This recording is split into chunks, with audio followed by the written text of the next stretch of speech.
483 delegates cast their vote.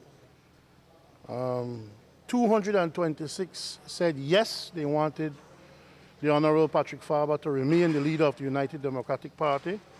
And 257 said no, they don't want him to remain the leader of the party. The 226 is more than the 161, 162, one-third that was necessary for Mr. Faber to remain the leader of the U.D.P. And so therefore, with those numbers, the Honorable Patrick Faber remains the leader of the United Democratic Party.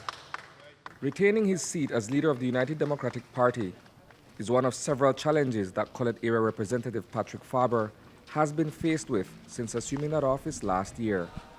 What lies ahead is perhaps the greatest feat he would have to accomplish in his political career, and that is to reunite a deeply fractured U.D.P. and make it viable once again. Firstly, we will have to work at the unity, and I want people to be clear that unity means that we're going to work with those who, of course, are interested in working in unity, There are some who may feel that my victory today will cause them to not want to move on, and if they absolutely feel that they can't work with me, I'd hope that they'd walk away so that we're able to embrace those who are serious about rebuilding the party. Faber's victory on Sunday is a mixed bag.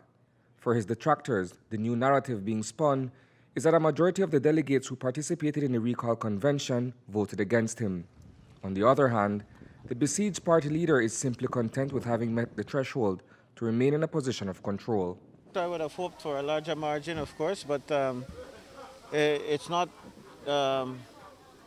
just the bare minimum either, 220-something when we only required 160 odd, I think, is indeed very much convincing for me. And given that everybody knows that these odds are stacked against me because of the way the delegates were selected originally in some constituencies, I think this is a damn good showing. And so I'm proud of the results, and I'm happy that I get to continue to be the leader of a great party. Notwithstanding the outcome of a failed coup attempt, the growing chasm within the party still begs the question of whether or not reconciliation is at all possible. We have one United Democratic Party, and today is the beginning of the process to sort things out and come together as one unified party. We will sort that out in the future going forward.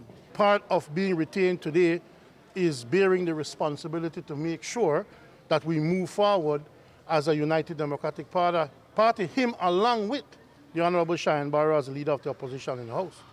It's a role that has, for all intents and purposes, never been bifurcated. A leader of the opposition who is not the head of his own party. In this case, the ambivalence between Cheyenne Barrow and Patrick Faber, political leaders in their own right, certainly makes for an interesting chemistry.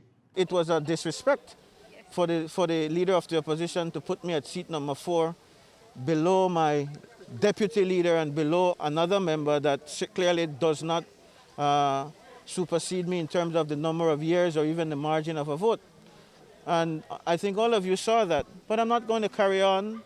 I suspect that if I am able to regain the leadership of the parliament, then things will change. But I don't intend to carry on a back and forth with the leader of the opposition now. As I've said, we have to get along. Reporting for News 5, I am Isani Cayetano.